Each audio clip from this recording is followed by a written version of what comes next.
혼란과 격변의 시대, 조국을 위해 목숨을 바친 이들이 있었습니다. 그 중에서도 백범 김구 선생은 단순한 독립운동가가 아니라 하나의 철학이자 미래를 향한 메시지였습니다. 그는 강한 나라보다는 아름다운 나라를 꿈꿨고 승리보다는 정도를 추구했습니다.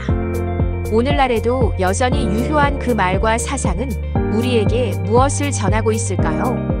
역사를 기억하는 것은 과거를 추억하기 위함이 아니라 현재를 살아가는 방향을 찾기 위함입니다.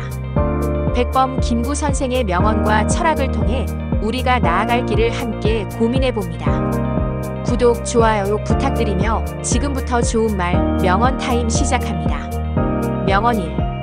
내가 원하는 우리나라는 세계에서 가장 아름다운 나라입니다. 가장 강한 나라가 아니라 가장 아름다운 나라가 되기를 원합니다. 이 말은 백범 김구 선생이 백범일지에서 밝힌 그의 국가관을 상징하는 핵심 문장 중 하나입니다. 많은 이들이 독립운동가로서 그를 기억하지만 그는 단순히 일본의 식민 지배로부터 벗어나는 것을 넘어서 그 이후 우리 민족이 어떤 나라를 만들어야 하는지에 대한 명확한 철학과 비전을 가지고 있었습니다. 그는 강한 나라라는 표현을 단순히 군사력이나 경제력으로 해석하지 않았습니다. 백범이 말한 아름다운 나라는 국민 한 사람 한 사람이 인격을 존중받고 서로를 배려하며 정의롭고 도덕적인 사회를 이루는 공동체를 의미합니다. 물질적인 풍요보다 정신적인 가치, 권력보다 인의의 질을 앞세운 사회, 그것이 바로 그가 꿈꾼 아름다움의 실체였습니다. 백범은 세계 여러 강대국들이 가진 힘의 논리에 지배당하지 않고 그 속에서도 한국이 문화적 영향력과 도덕적 중심성을 가진 나라가 되길 바랐습니다. 아름다움이라는 단어를 사용한 것은 단순한 수사가 아닙니다. 우리가 추구해야 할 삶의 방식, 정치의 원칙, 교육의 목표, 경제의 방향까지 포함한 전면적인 가치 지향이었습니다. 그가 바란 아름다운 나라는 외형적 성장이나 경쟁에서의 승리를 의미하지 않습니다. 오히려 타인의 고통에 공감하고 함께 잘 사는 길을 모색하며 인간다움을 잃지 않는 사회를 말합니다. 이는 지금의 우리 사회가 잃어버린 가치를 되찾는 데 있어 더욱 절실히 필요한 메시지이기도 합니다. 그의 바람은 단순한 독립이 아니라 모든 이가 함께 행복할 수 있는 아름다운 나라였습니다. 이제 다음 명언으로 그의 통일에 대한 철학을 들어봅니다. 명언 2. 마음속에 38선이 무너지고야 땅 위에 38선도 철폐될 수 있다. 이 말은 백범 김구 선생이 분단된 조국의 현실을 직시하며 강조한 명언입니다. 당시 한국은 38선을 경계로 남과 북으로 나뉘어 있었고 그 분단은 단순히 국토만을 나눈 것이 아니라 민족의 마음까지 갈라놓은 비극적인 현실이었습니다. 백범은 이런 외형적인 분단보다 더 본질적인 문제는 국민 개개인의 마음속에 생긴 분열의식이라고 보았습니다. 그가 말한 마음속의 38선은 이념과 지역, 계급과 이해관계로 나뉜 국민 간의 단절과 불신을 의미합니다. 즉, 마음의 통일 없이는 어떤 외교적 협상이나 정치적 통합도 결코 진정한 통일로 이어질 수 없다는 것이 그의 철학이었습니다. 오늘날에도 이 명언은 깊은 의미를 지닙니다. 단순한 제도나 제안으로 통일을 논하기 전에 우리 안의 편견과 이기심 그리고 상대에 대한 냉소를 돌아보아야 한다는 것입니다. 백범은 마음이 먼저 하나 되어야 그 다음에야 비로소 현실의 경계선도 지워질 수 있다고 믿었습니다. 그의 이 말은 단지 분단된 국가에 국한되지 않고 오늘날 사회 전반에서 벌어지는 갈등과 분열의 상황에도 적용할 수 있는 보편적 메시지입니다. 가정, 지역, 세대, 정치, 종교를 넘어 서로를 이해하고 존중하며 공감하는 노력이 필요하다는 경고입니다. 그는 통일을 단순한 민족적 과업이 아니라 인간 내면의 평화에서 출발하는 이상으로 보았습니다. 이 명언을 다시 떠올릴 때 우리는 단지 지도를 넘는 통일이 아니라 사람과 사람 사이의 경계를 허무는 통합의 중요성을 느끼게 됩니다. 그는 통일을 위한 첫걸음은 정치도 외교도 아닌 우리 마음의 장벽을 허무는 것이라 강조했습니다. 이제 다음 명언으로 넘어가 보겠습니다. 명언 3. 자유 있는 나라의 법은 국민의 자유로운 의사에서 오고 자유 없는 나라의 법은 국민 중에 어떤 일개인 또는 일계급에서 온다. 이 명언은 백범 김구 선생이 민주주의와 자유의 본질을 명확히 짚어준 말입니다. 법이 존재하는 나라는 많지만 그 법이 누구의 의지로 만들어졌느냐에 따라 그 나라의 성격은 완전히 달라집니다. 백범은 진정한 자유국가는 법이 국민 다수의 자유롭고 자발적인 의지에서 비롯되어야 한다고 강조했습니다. 의는 곧 법의 정당성과 권위는 권력자가 아닌 국민에게서 나온다는 신념을 담고 있습니다. 반대로 자유가 없는 나라에서는 법이 특정 계층이나 지도자의 이익을 대변하며 국민 전체의 의사를 왜곡하고 억압하게 됩니다. 그는 법이 억압의 수단이 아닌 자유를 보호하는 수단이 되어야 한다고 생각했습니다. 즉, 법은 그 자체로 권력이 아니라 국민을 위한 공정한 질서의 도구여야만 했습니다. 이 명언은 오늘날 법치주의를 이야기할 때도 유효합니다. 단지 법이 존재한다고 해서 정의가 실현되는 것은 아닙니다. 그 법이 민주적 절차를 통해 만들어졌고 모든 이에게 평등하게 적용되어야만 진정한 의미가 있습니다. 백범의 이 말은 정치적 소수나 사회적 약자의 목소리 역시 법의 형성 과정에 반영되어야 한다는 원칙도 내포합니다. 자유는 곧 법을 함께 만드는 권리이기도 하다는 깊은 철학이 담겨 있습니다. 이러한 생각은 단순히 독립운동을 위한 구호가 아니라 그가 바란 이상 사회의 핵심 원리였습니다.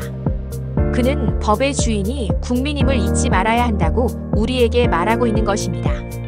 그는 법의 형태보다 더 중요한 것은 그 법을 만드는 힘이 어디서 오는가에 있다고 말했습니다. 이제 다음 명언에서 그는 통일과 독립의 관계를 어떻게 바라보았는지 함께 들어봅니다. 명언 4. 통일이 없이는 독립이 있을 수 없고 독립이 없이는 우리는 살 수 없다. 이 말은 백범 김구 선생이 통일과 독립을 별개의 과제가 아니라 서로 때려야 뗄 수 없는 운명 공동체로 바라보았음을 보여줍니다. 그는 단순히 외세로부터의 정치적 독립만으로는 진정한 해방이라 볼 수 없다고 생각했습니다. 그의 독립은 국민 전체가 마음을 하나로 모은 정신적 문화적 자주를 포함하는 넓은 의미의 독립이었습니다. 즉, 국토는 하나지만 사상이 갈라지고 국민이 나뉘어 있다면 그 나라가 진정으로 독립했다고 볼 수 없다는 철학이었습니다. 그래서 그는 통일 없이는 독립도, 독립 없이는 국민의 생존도 불가능하다고 단언한 것입니다. 이 말은 단순히 당시 남북분단을 넘어 대한민국이 지켜야 할 원칙과 방향을 제시한 말이기도 합니다. 그는 민족이 하나 되지 못한 상태에서 외세에 의해 형식적으로만 독립하는 것은 진정한 자유와 자립을 보장하지 못한다고 보았습니다. 그가 꿈꾼 독립은 단지 깃발을 바꾸는 정치적 사건이 아니라 국민이 하나의 공동체로 서로를 이해하고 같은 미래를 상상하며 나아가는 것이었습니다. 이 명언은 현재의 남북관계나 우리 사회 내부의 분열을 성찰하게 만듭니다. 백범은 분단된 상태의 독립이 얼마나 허약하고 위태로운지를 누구보다 잘 알고 있었습니다. 그는 진정한 독립은 통일을 통해 완성되며 그 통일은 정치적 흥정이 아닌 국민 모두의 마음속에서 먼저 이루어져야 한다고 믿었습니다. 따라서 이 명언은 단순한 외침이 아니라 지금 우리에게도 깊은 성찰을 요구하는 시대의 메시지입니다.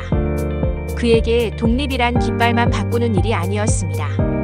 진정한 자주와 통일은 서로를 향한 마음에서부터 시작된다고 믿었던 그 정신, 이제 다음 명언에서 백범이 인류 문명의 미래를 어떻게 바라봤는지 들어봅니다.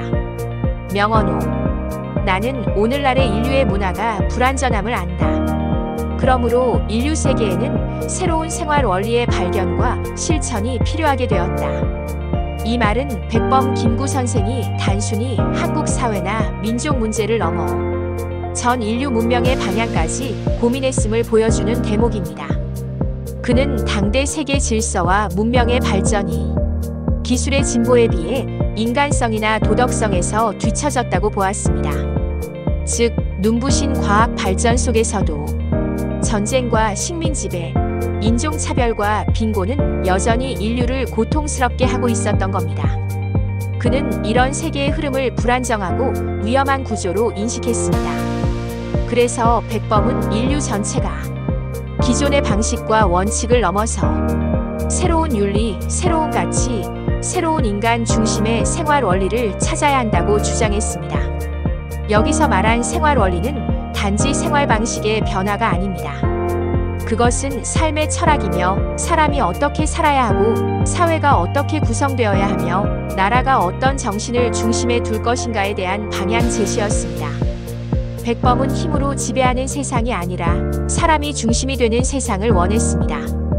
그는 새로운 생활 원리는 인간에 대한 존중, 타인에 대한 공감, 공동체를 향한 연대를 기반으로 해야 한다고 생각했습니다. 이는 동양적인 유교 정신과 서양의 민주주의 원칙이 조화를 이루는 보편적이고 이상적인 가치로 확장될 수 있습니다. 그가 강조한 이 새로운 원리는 지금의 우리에게도 여전히 유효합니다. 기술은 발달했지만 인간의 고통은 줄어들지 않았고 풍요로워졌지만 사회는 더 고립되고 분열되었기 때문입니다. 따라서 이 명언은 인류 모두가 함께 고민해야 할 시대적 요청입니다. 백범은 단지 한국의 미래가 아닌 전 세계의 문명과 문화가 어디로 가야 할지를 고민한 지식인이자 철학자였습니다. 그는 단지 한 나라의 독립만이 아니라 전 인류의 미래까지도 고민했습니다. 이제 다음 명언에서 그가 진정으로 원했던 아름다운 나라의 의미를 다시 되새겨봅니다. 명언 6. 나는 우리나라가 세계에서 가장 아름다운 나라가 되기를 원하지 가장 강한 나라가 되기를 원하지 않는다. 이 말은 백범 김구 선생이 일관되게 강조해온 가치 철학의 핵심을 다시금 확인시켜줍니다. 그는 힘이나 지배력으로 평가받는 강국이 아니라 정신과 문화, 인격의 깊이로 존중받는 나라를 원했습니다. 여기서 아름다움이란 단순한 경관이나 겉모습이 아니라 국민의 품격, 사회의 정의, 도덕성, 그리고 인간 존엄성에 대한 이야기입니다. 그는 우리나라가 아름다운 나라가 되려면 국민 모두가 서로를 존중하고 법 앞에 평등하며 교육과 문화가 바르게 서야 한다고 보았습니다. 그가 생각한 진정한 국력은 다른 나라를 압도하는 무기가 아니라 세계인을 감동시키는 정신적 영향력에 있었습니다. 백범은 예술, 교육, 인격, 공동체 정신 같은 비물질적 가치가 나라를 이루는 진정한 기둥이라고 믿었습니다. 그가 말한 아름다운 나라는 한 사람 한 사람이 다른 이를 배려하며 살아가는 곳이며 탐욕보다 나눔이 우선되고 거짓보다 진실이 존중받는 사회였습니다. 이는 단지 이상이 아닌 그가 삶을 통해 실천하려 했던 구체적인 정치 철학이자 생활의 태도였습니다.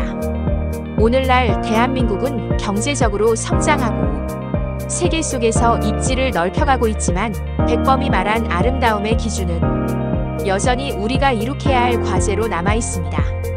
따라서 이 명언은 우리 사회가 나아가야 할 방향에 대해 분명한 기준과 울림을 줍니다. 그는 나라의 겉모습보다 그 안에 사는 사람들의 마음과 삶이 아름다워지기를 바랐던 것입니다. 그에게 진정한 국력은 탱크나 돈이 아닌 사람의 품격에서 나왔습니다. 이제 다음 명언에서 국가의 철학적 기초에 대한 그의 깊은 통찰을 만나봅니다. 명언 7. 무릇 한 나라가 서서 한 민족이 국민 생활을 하려면 반드시 기초가 되는 철학이 있어야 하는 것이다.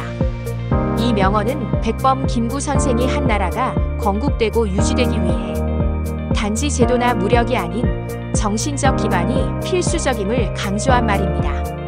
그는 나라의 기초는 곧 철학이며 이 철학이란 국민이 어떤 가치를 믿고 살아가는지에 대한 공통된 신념이라고 보았습니다. 즉 민주주의, 정의, 인의애지, 자유와 평등 같은 가치가 헌법보다 먼저 존재해야 할 국가의 영혼이라는 것입니다. 백범은 독립 이후 어떤 나라를 세워야 하는가를 끊임없이 고민했습니다. 그는 단지 일본으로부터의 해방만으로는 진정한 자립과 발전을 기대할 수 없다고 보았습니다. 나라가 지속되기 위해서는 국민 모두가 동의할 수 있는 정신적 방향성과 가치 체계가 필요하다고 믿었습니다. 그는 교육, 정치, 경제, 외교 등 모든 분야가 이 철학 위에 세워질 때만이 바른 나라가 될 수 있다고 주장했습니다. 그 철학은 단지 사상가의 책에 머무는 것이 아니라 국민의 일상 속에 실천되는 삶의 기준이어야 한다고 했습니다.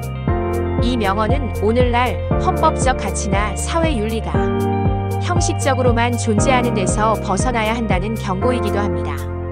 정치인이나 지도자만이 아니라 모든 국민이 함께 공유하고 지켜야 할 정신적 뿌리를 강조한 것입니다. 백범은 단호히 말했습니다. 기초가 없는 집이 무너지듯 철학이 없는 나라는 반드시 혼란과 타락에 빠지게 된다고. 그가 말한 철학은 특정한 이념이 아니라 인간을 중심에 두고 바른 길을 추구하는 삶의 자세였습니다. 이것이야말로 그가 남긴 국가 경영의 핵심 원칙이었습니다. 국가의 힘은 군사도 돈도 아닌 국민이 공유하는 정신적 철학에서 시작된다고 그는 믿었습니다. 이제 다음 명언에서 그가 어떤 정도를 말하고자 했는지 살펴보겠습니다. 명언 8. 세상의 가장 현실적인 방법과 수단이 어찌 한두 가지에 그칠 것인가. 그러나 우리는 현실적이냐, 비현실적이냐가 문제가 아니라 그것이 정도이냐, 사도이냐가 생명이라는 것을 명기하여야 하는 것이다. 이 명언은 백범 김구 선생이 수단과 목적의 관계, 그리고 그 안에서 지켜야 할 도덕적 기준에 대해 밝힌 철학적 고백입니다. 그는 목적을 이루기 위해 어떤 수단이든 정당화되는 현실주의를 경계했습니다. 실제 독립운동 과정에서도 그는 유혈 폭력보다는 국민의 자각과 단결, 도덕적 우위로 독립을 이루고자 했습니다. 백범은 현실적인 방법이 반드시 옳은 방법은 아니라고 말합니다. 당장의 효과를 따지는 것보다 그 길이 올바른가, 떳떳한가, 국민의 신뢰를 얻을 수 있는가를 먼저 따졌습니다. 그에게 현실이란 타협의 핑계가 아니라 정도를 실현할 수 있는 또 하나의 무대였습니다. 이런 태도는 독립운동뿐 아니라 정치, 경제, 교육 등 모든 분야에 적용될 수 있습니다. 그는 삶의 방향을 결정할 때 현실적으로 가능한가 보다는 그 길이 올바른가를 먼저 물어야 한다고 했습니다. 이 명언은 오늘날의 사회에도 깊은 울림을 줍니다. 빠른 성공을 좇는 세태 속에서 우리는 과연 정도를 걷고 있는가를 돌아보게 합니다. 그는 정직함과 정의로움이 가장 위대한 전략이라고 믿었습니다. 그에게 정도란 고지식한 원칙주의가 아니라 인간의 존엄과 공동체의 미래를 위한 근본적 기준이었습니다. 따라서 이 명언은 어떤 목표든 올바른 길로 가야만 한다는 경고이며 타협보다 신념을 앞세운 그의 삶을 가장 잘 드러내는 말 중 하나입니다. 그는 현실의 타협보다 올바른 신념을 선택했습니다. 이제 다음 명언에서 그가 독립 이후 어떤 삶을 살고자 했는지 들어봅니다. 명언 9. 나는 일찍 우리 독립정부의 문지기가 되기를 원하였거니와 그것은 우리나라가 독립국만 되면 나는 그 나라의 가장 미천한 자가 되어도 좋다는 뜻이다. 이 명언은 백범 김구 선생의 진정한 애국심과 겸손함, 그리고 개인의 명예보다 민족의 자유를 우선시한 철학을 드러냅니다. 그는 독립 이후 권력을 쥐거나 높은 자리에 오르는 것이 아니라 그저 나라가 독립만 된다면 어떤 역할이든 마다하지 않겠다는 태도를 분명히 밝혔습니다. 이 말은 단지 수사적 표현이 아니라 그의 삶 전반에 흐르는 실천적 신념을 보여주는 진술입니다. 백범은 독립운동을 하면서도 자신이 지도자가 되어야 한다거나 역사의 주인공으로 평가받기를 원하지 않았습니다. 그는 독립이라는 목적을 이루기 위해 필요하다면 스스로 가장 낮은 자리도 감수할 준비가 되어 있었습니다. 이런 태도는 민족운동 지도자로서 보기 드문 덕목이었습니다. 그는 민족의 자유와 해방이 이루어진다면 개인의 위치나 명예는 아무 의미가 없다고 여겼습니다. 그에게 진정한 지도자는 높은 곳에 서 있는 자가 아니라 국민과 함께 땀 흘리고 희생하는 사람이었습니다. 오늘날 이 명언은 권력을 목적으로 하는 이들에게 깊은 반성과 교훈을 던져줍니다.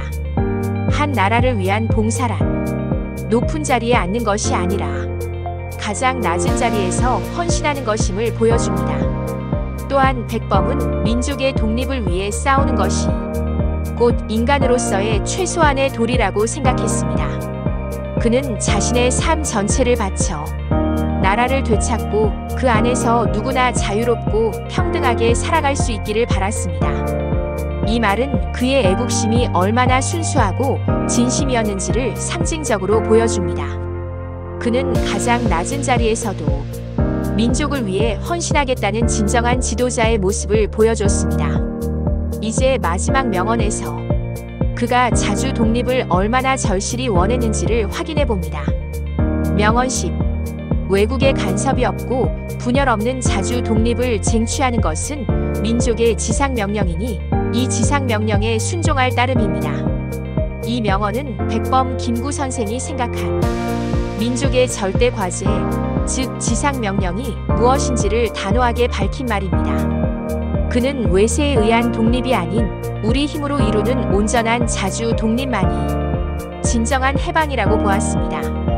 외국의 간섭이 없는이라는 표현은 형식적인 독립이나 국제 정치의 타협이 아닌 우리 손으로 쟁취하는 자주성을 뜻합니다. 또한 분열 없는이란 민족 내부의 이념 대립, 지역 갈등, 계급 차별이 없이 모두가 하나로 뭉친 통합된 독립을 의미합니다. 백범에게 독립은 단지 국기를 바꾸는 정치적 선언이 아니라 민족이 자율성과 단합을 갖춘 존재로 서는 근본적 전환이었습니다. 그는 민족 전체가 단결하지 않고서는 어떤 독립도 허울뿐이며 외세의 힘에 휘둘리는 껍데기만 남을 것이라 경고했습니다. 그래서 그는 자주, 통일, 독립 세 가지를 민족의 생존과 직결된 문제로 여겼고 이를 지상명령이라는 말로 표현한 것입니다.